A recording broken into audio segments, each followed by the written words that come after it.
If you look at formal business plans, they can be an inch thick, and people get into so much details that you have no idea what you're going to do.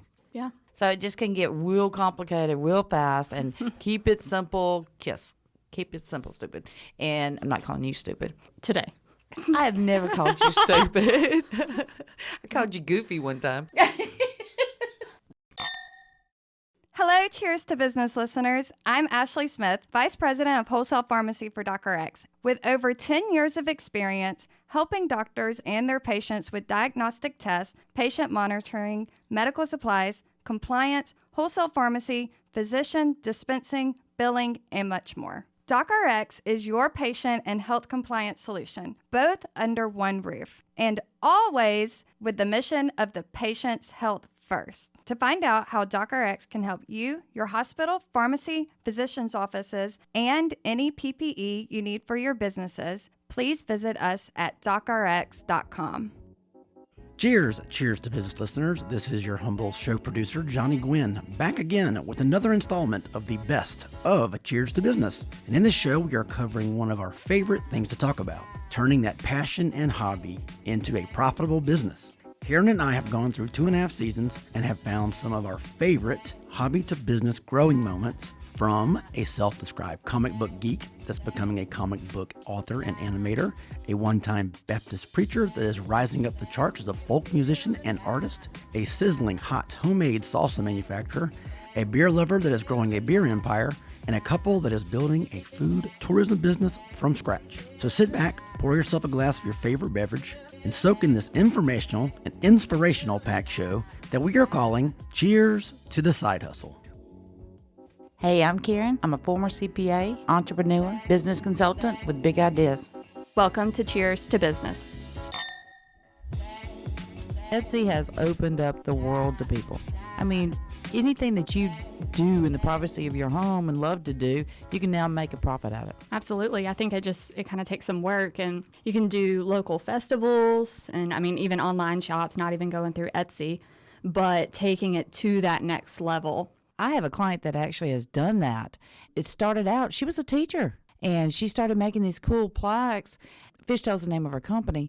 She does the festivals and different things and sells on Etsy. All of a sudden, she's not teaching anymore, and now her husband has quit his day job. Wow, that's a big jump. Yeah, it was kind of hard for him in that they kind of fell into it and it grew, which happens a lot of times. We had to kind of backtrack to get hold of the business part of it. And that's where you and I come in with people. Sometimes they've already, gone a ways, and they need to take a step back just to get their accounting and get their paperwork right. Yeah, and that's not the fun stuff. When you're first getting started, you're so excited, you're so motivated to get, this new project started and to really launch it. But I think before you need to do that, you kind of need to take the time and get your ducks in a row. You said that today. We were talking about businesses and different things, and you said excitement hides the effort it takes. So that was brilliant. Obviously, kind of launching a new product, if we're talking about hobbies specifically rather than a service, it's easy. You're so excited. You're not thinking about those small details, all the legal paperwork, the business plan. How are you going to grow? Do you even know your cost of goods sold? Like, if I'm selling a blanket for $15, but it costs me $13 to make, and not just the product itself, but my time. You've got to take all of those factors into the equation. Business is going good. You may do it on the side, and then you realize, oh, well, I need to dedicate more time. So, that when you do take that step to leave your job, yes, you may have more hours, but how much more can you grow your inventory with those extra hours? Okay, and another one too is if you quit your job because you need more time to spend on the hobby, you got to allow time to be able to grow that business where you're making the same money equivalently. Yeah, well, and the benefits if you have a current job. That's often teachers, health insurance, retirement, all of that. Mm-hmm. Even benefits for your family. It's exactly. A huge decision. Even being realistic with your time. You may be working from home, but your family is there. So do you need a space separate from the home to get that stuff done? You're dead on, because, it's all these different factors. And I think that is what holds some people back that could be successful. So getting back kind of where this conversation started, motivation.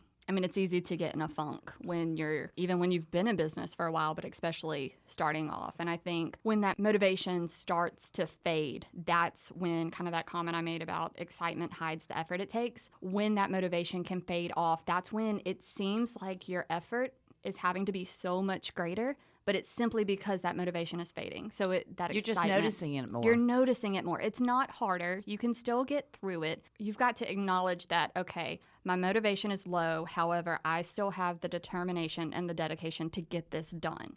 And I think it happens too when the expectations are that you're going to go and you're going to be this overnight success, and it doesn't happen. I launched my Facebook business page. Yay. Everybody come like it. And then you sit and wait and nothing happens. No, you've got to promote it. You've got to share it. You have to work it. You've got to get out there. Like, you are that brand at that particular moment. Hanging a shingle does not give you instant success. Build it and they will come is not true unless you're a really good if you work it restaurant. If you work it. Yeah, if you work it. Mm-hmm. So to really wrap this up, I mean, the motivation to take your hobby to the next level, to become a profitable business, you've really got to know when is a good time to make that happen. I mean, really, it's like having a baby. There's never a right time, but when is the smartest time to make that move? Know your target market, do your research of other people in the industry, and take the time to sort through those dreaded business details and find the people who have your back to lead you to that end success goal. You know, don't forget logistics. And by logistics, it's where do you have to ship to? If it's services, how do you get people to you? Where do you go? Location, location, location. Absolutely. Scotty White, thank you so much for being on the show today. Thanks for having me. One reason you interest me so much is because I've met so many creative people that don't realize that they're operating businesses at the same time, that they're just following their passion. Right. I know you do comic books, podcasts, game shows. When did you realize that you had some viable, possible businesses coming from your creativity? Early on, probably in my mid-20s when it kind of dawned on me, and it took a little while to get there. You know, ever since I was 25, 26, my driving passion has been following my hobbies into turning it into a business. Now, see, I love that. I think everything's a business. I think everything we do is typically a business if you are fulfilling a need. That's true. Very much. And to me, entertainment is a need. Absolutely. What's some advice you would give the people out there that they love their hobby, they have a passion, but they have a day job? You know, how do they get started to make that hobby become a job or a side hustle? Well, I have a full-time job. You know, I have a career. And this is my side hustle, and I love my side hustle. And so the important thing to do is that first step, just make the thing. Don't worry about it. Make the thing and understand and be okay with that. The first thing you make is not going to be great, but that's okay because the next thing is going to be better. And the one after that's going to be even better. And after that's going to be wonderful. This is a process. This is a process that everyone goes through, from the great filmmakers, the great novelists. There's very few one-hit wonders. So you go out there and just make the thing. That's the important. And we're in the age of the internet. There's room for everything. So if you want to do a golfing pasta show, make a golfing pasta show. I think I'm in love with you. Abe Partridge, I want to thank you for coming on. Yeah, thank you for having me. You've gone from preacher, military, folk art, storytelling, business person. I was thinking about doing this show with you today. I was thinking turning your talents into a business. Tell us about your talents. I guess what I have a particular passion for is telling stories, and I do that through writing songs and painting pictures. Do you realize the businesses that you have right now going on? You know, I've thought of myself pretty much as an as an artist, and the business side of it kind of repulses me, but it is what I have to do to feed these children I have. So yeah, I do focus, you know, unfortunately I have to try to sell my stuff now where, you know, for many years I just created and created and created. You know, I stacked paintings in my closets and I wrote songs that I sang to the walls in my house. But then, you know, so in March 2019, I left my job. So I've really had to kind of focus on ways to turn my art into money. So, see, that's why people coexist so well, if they just trust the other people that had the other circle of talent. Well, I'm fortunate. My wife is really good at the business side of all this. And so we kind of work as a team, really. I do a lot of the I mean, I do all of the, creating and stuff. And then my wife, Kathy, she handles the vast majority of the business side of what I do, and my social media and all that is all my wife. Well, I'm happy to meet you, but I'd really love to meet your wife. How strong a woman she must be. Well, we met in Bible college, and she married a Baptist preacher. And then after 7 years of that, then she became a military wife. And then after about 7 years of that, she became a traveling artist wife, and she's been married to the same guy the whole time. So she is a trooper. And now she's a business manager. Yeah, basically, yeah. So you need to pay her. Yeah. So what are 2 or 3 tips that you can think, of how to get your talents, and so that you're actually making a living from it and therefore turn it into a business? Or warnings. You can give warnings too. I guess what I would say is, if you have to think about that, then you're probably in the wrong game. That is so brilliant. That's what I think. I mean, yeah. It was just like playing music and doing art was something that I was going to do if I was the only person that was the consumer of it, That being the case, like if one other person in the world appreciated my art, I'd be happy. But the fact that I have many people out there that like, and some of them would probably say love what I do, makes me happy. The fact that that's your answer is so telling in what a genuine human being you are. And that's what I keep getting, whether it's through the music or, you're just telling you. And I think people try to go too much business or overthink it instead of just being genuine and real and going with the talents that God gave them. Yeah, that's what worked for me. I was 35 years old before I figured it out. But as soon as I started trying to be myself and to live how I wanted to live, that's when I found success and a type of happiness that I never really knew before. Sir, that sentence you just said is probably the best message that has come out of 110 shows. It's the truth according to my perspective. Yeah, no, I have found the same thing. I did what I had to do, and now I'm doing what I love. And the podcast is part of it, but being a CFO for so many companies and just helping businesses, whether they're mine or not, it's what I love to do, and it's not work. Yeah, that's it. If you found that, to me, I would rather have exactly what you have than to win the lottery. Yes, sir. Because if you, and that's the way I feel, because if I did have several $1 million in the bank, I would still wake up and do exactly what I'm doing right now. I'd keep on writing songs and painting pictures and find a way to get an audience for them. Yes. And so, yes, sir. I feel really blessed. You and me both. And the people in our families that are our backbones. Yes. Today we have Tony Ingram on the show. Tony, welcome. Well, thank you. It's a pleasure to be here. I've been looking forward to it. You talk business and drink wine, and I'm there. That's right. And then you had some salsa and some chips. Now it's a party. All right. Let me make sure I say it right, because I muck up every wine name there is. Tony's. Tejas. Salsa, yes. Salsa.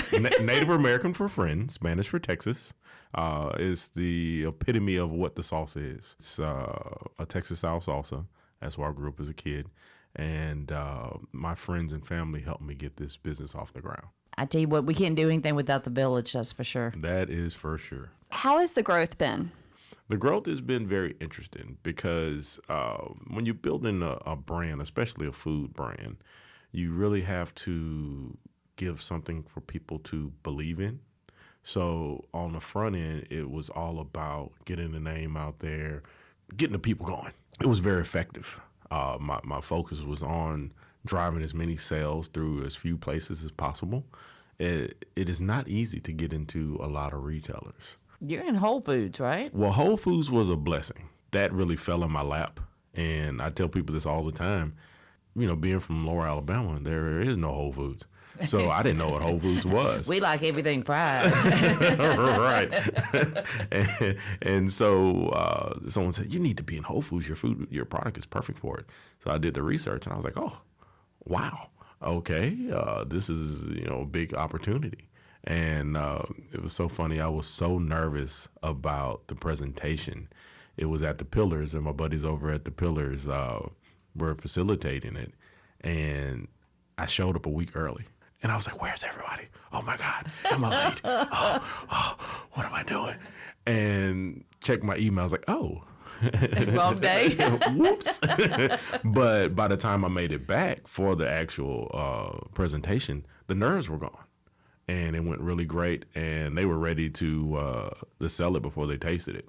And they took a bite and they were like, oh, yeah, we'll sell a whole bunch That of is this. so cool. So what facets of your business are you, as you grow, and I call it mind mapping when I'm teaching people how to be in business. What I see in my head right now, if I'm talking to you, is that you got it established, the farmer's market worked, you're in Whole Foods, and now you're figuring out that bridge to get to the next level.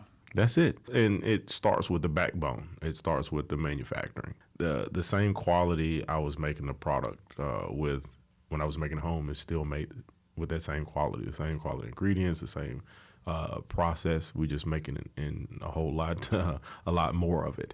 And that's what I've been working on is the procedures and whatnot, how to scale and make 3 times as much sauce as we do now, with it still being amazing. And that's where me and Stratton really went in opposite directions. They want to use a bunch of pre-made stuff and just throw it all together and put a bunch of preservatives. And I was in Pensacola at one of the restaurants that served my salsa, and I ran into a guy who had a company made MRI machines. And he was like, dude, you got something special here. I was like, I don't know, man. I'm just gonna give up and let them put these preservatives in it. And, No. And he was like, don't do it. That you have something special. Don't compromise. And ever since then, I put all my focus into making it phenomenal and not compromising. It's not easy. Nothing's easy. No. So the person that's in their kitchen right now and they're listening to the podcast and they make the best whatever. They love it. Everybody, I really should tell them 3 good things to do and 3 bad things not to do. 3 good things to do would be do the market research. Your friends, your family, they may love it, but you need a whole lot more of them to sell it. Make sure you know what your end goal is, because that's going to determine how much time and effort you put into selling whatever you make. And also be prepared to do the groundwork. Products don't sell themselves. Social media will only sell you so much. You got to have a good strategy on how you plan on getting it into people's homes. Bad things to do. Don't quit your day job. You got to eat. That's how I usually say it. Don't quit your day job because it takes time. You don't want to fold because you can't make it. Don't compromise because you need to have something that's going to differentiate you from anything else. If you're making basically the same product, Campbell's or Nabisco or someone like that, you're not going to make it because they can just buy the national brand for cheaper. And don't listen to the naysayers. Oh, I love that one. I was told I can't sell salsa. I was told I was crazy. Why would you give up your lifestyle to do this? Oh my goodness. It happens all the time. Well, because people are trained to be complacent. Well, And when they see someone else deciding to do something much grander, don't so judge me unfortunate. by your own standards too. this is true. But that's my advice. It's absolutely wonderful being here. I haven't done this in a while. I enjoyed it. this. I so enjoyed this, and the samples was just a bonus. Meeting you is the number one. I tell you what, we're friends for life now. It's a rule. Perfect. It's a rule when you come on the show. I love making new friends. John Serda, thank you for coming on the show. Thank you for having me. Really appreciate it. I know. So you have Serda Coffee, Serda Brewing, and all kinds of different hats. What's going on with you? A lot of craziness in my head. But the beer helps. There It you keeps go. the voices quiet. Tell us about your hats. Well, they're annoying and That has got to be the most honest answer we've ever had on this show. It's true. but I don't know what else I would be doing. So It's either coffee or drug trafficking. That's You did start in Costa Rica. I did, and it could have gone both ways, and it almost did once. So What's the biggest lesson you've learned? you have to have discipline. You know, it's everybody thinks that getting into their own business, I'll get to work when I want to, and I will work for myself. No, yeah, and you got to be careful because sometimes the business will own you. You know, Yes. so you really got to have discipline. You got to know that, all right, I've got to get this done in order to. And I see entrepreneurs do this all the time. They do not have the discipline. And I can usually 9 out of 10 times when somebody says they want to start a business, I can tell whether or not they're going to do it and if they're going to succeed because they just don't have the discipline. And it does. It takes a lot of discipline to be able to wake up in the morning and sit down and go to work when you don't have somebody telling you, you know, you got to do this. Or if you don't have a real strict deadline, you know, like writing a business plan. Well, if you don't have a deadline, how long is it going to take you to write a business plan? You'll never get finished. You never will, you know. So, and it's hard to write a business plan, especially if you've never written one. You know? I have a course for that. Do you? I liked what you said earlier about, you know, you were kind of there. Do I make this legitimate or, you know, illegitimate? And it was Yeah. people starting or talking about how they want to start their own business. Yeah. I think realizing, hey, I need to do this thing right and legitimate. Well, and it's hard for people to admit what they don't know. Yeah. Or they don't know what they don't know. Well, that's the big thing is they Get don't know what they over don't that. know. Well, yeah, that's true. You can't, if you don't know. That's one of my biggest advice is that would you just be quiet. Stop telling other people how to be in business and listen to people who have failed and come back and succeeded. And then a lot of people also have analysis paralysis. Well, they overanalyze and they overanalyze. Yes, And then they keep everything. telling themselves an excuse, well, if I get this, then I'll be able to do this. And if I get this, then I'll be able to do this. I'm like, no, you're not going to know everything. I'll just sip my beer. So, Miss Spreadsheet. I'm Do you analysis paralysis? Yeah, I'm an overthinker. And And I'll look at it and I'll say go left. yeah. So I'm the exact opposite you are. I'm just like, all right, we got kind of a plan. Let's do it. Yeah, you jump. And then, unfortunately, you know, it bites me in the ass all the time because, you know, we've made a lot of mistakes starting this brewery, you know, 2 years into it. And this Roomba. is like, and we're about to relaunch. We're about to do a complete new brand and everything. That is exciting. Yeah. just Because you have to be a Roomba, don't you? That little thing, when you hit the wall, turn around and go a little bit different way to see if you can get through. Yeah. I mean, you really got to learn from your mistakes. Yes. And we've made a ton of them. And so hopefully I'm learning from my mistakes and our relaunch and our rebrand and everything will be a success because, you know, I like to make beers that I like. Well, that's the number one thing that you screw up on. It doesn't matter what you like. It's what your customer likes. What did your mom think you were going to be when you grew up? I have no idea. That's a very good question. I'm glad she's just happy that I have a job and that I'm not living at home. back in the States. I know, but I don't know what they thought I was going to be. Growing up, she was at first okay with me brewing beer. And then, you know, I've kind of got a devious nature. I saw that I can make money brewing beer in the garage because I could sell it, which is highly illegal. I call that entrepreneur spirit now. I did too, but the police called it breaking the law. And I was like, you guys are assholes. So, Just trying to make a buck so I can buy more beer. oh, I got textbooks to pay for. Anyway, so I think when my parents started realizing I was making beer to sell and no longer drink, they were like, you can't do this anymore. What did you think I was going to be? What is that look? Did you see that look of horror? Like, that was pure fear. What? Now I'm interested. What do you think she was going to be? I thought she was going to be an actress. Oh. I really did. I can be a wee bit So you're pretty dramatic, yeah? A wee bit. A wee? Just a wee. We're so excited to have Bienville Bites here today, and we have Chris Andrews. Thank you. Hey, thank you for having us. All right, his wife Lainey Andrews. Good morning. Tell us who you are. So, Bienville Bites Food Tour. We are a walking food tour through downtown Mobile. We really love to give our guests experiences through Mobile's best food. So we take people to really good restaurants. Along the way, we also talk about the history of Mobile. Let me kick this off with a good little argument. love For a lack of better words, we use the word tour because really we like to think of ourselves as an experience. We really like to give guests an experience that they're going to go home and have memories for a while. We like to connect people to our city through food and drink, and along the way, just have a good time. I'm looking at her, and I should be looking at both of you, of the juggle of maintaining another full-time job. a home, 3 kids, a growing business. You're a visionary. Are you the integrator? He had the initial idea, and we both kind of, I don't know, we'll have tidbits of the ideas. Like the haunted tour was his idea. Then I kind of logistically started thinking of ways to make it happen. I'm not the executor. That's not me. I don't know. I think we're 50-50 in both of those roles. No, that's great. Because he deals with the restaurant, so he executes that end of it. I feel like it. What do you think? Yeah, I agree. Mm-hmm. Yeah, somebody had Katie and I read the book Rocket Fuel when we first started doing the podcast, because you got the big ideas, you have the starter, and then you have the one that makes it happen. And so it's just to complement each other. If this started as a hobby, so did it start out as a hobby, or did you see it as going a full-line business? Yeah, I think it did start out as a hobby. You know, originally it was one of those things where, you know, hey, we just really want to, I'm passionate about the history of Mobile, passionate about the food scene here in Mobile.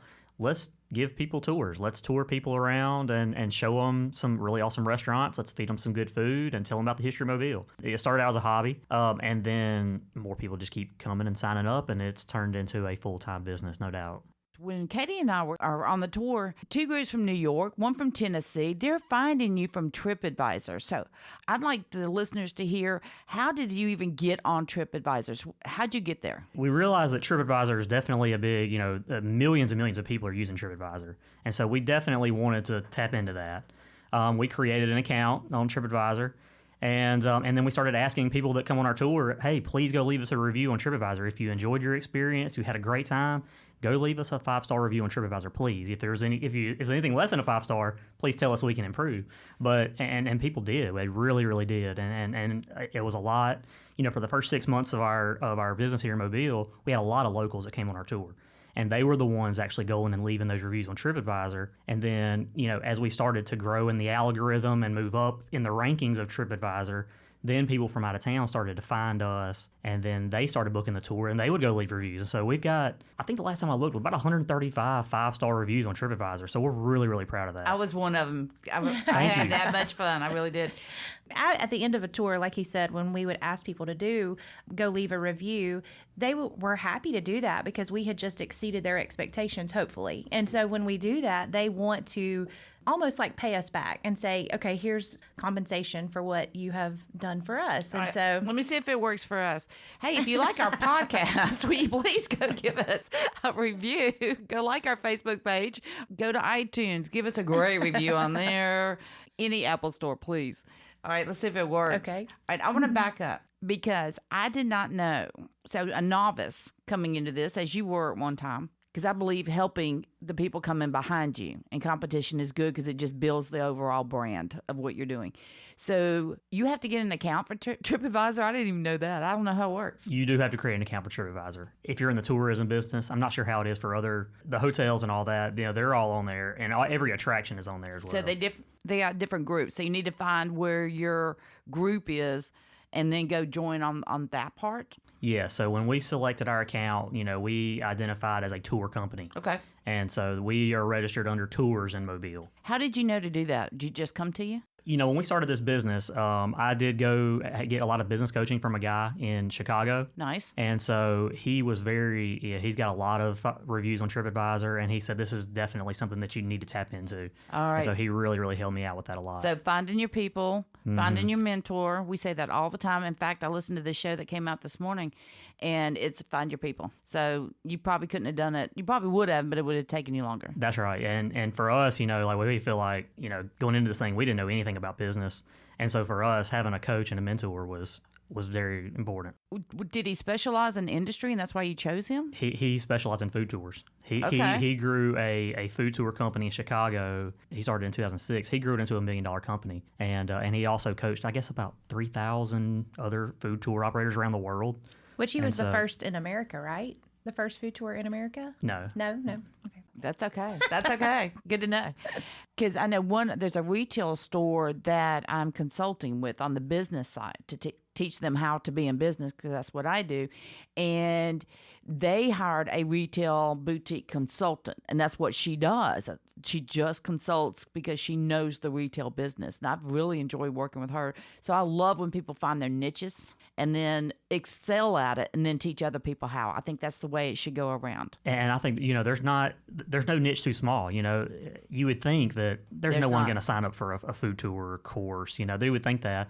You would also think nobody would sign up. We talked about earlier about a niching podcast. You would think nobody's going to listen to this, but they're Johnny was just telling us about a quilting one. I'm going to start a crochet podcast, Johnny. Where's he at? Well, and on the other hand, talking about too small, we also have started to follow people and mentors that are just mentors in experiences. And so we follow Jesse Cole, who owns a baseball team. Yeah, and the so yellow. we're He's not, a banana guy. Yeah, and so we're not a baseball team, but there's so many components of the way he runs his business that we want to follow and mimic in our business about providing a quality experience for our guests. So I think you guys are so smart, and I'll tell you what I think is so smart about you, besides a lot of other things, is because the people who think they know it all, my business is fine. No, why are you reinventing the wheel? You don't have to reinvent the wheel. So you took an idea from here, you went to somebody and an expert in it, and now you're implementing it. So I had fun today. I did too. I didn't realize we almost made it through the whole bottle. I know, we should have brought 2. All right. So thank you, everybody, for listening. And here's cheers to you for turning your hobby into a moneymaker. Please be sure to subscribe to Cheers to Business podcast on iTunes or anywhere else that you get your podcast. Visit our Facebook and be sure to give us a like. And if you have any questions or topics you'd like us to discuss, shoot us an email from the website cheerstobusiness.com.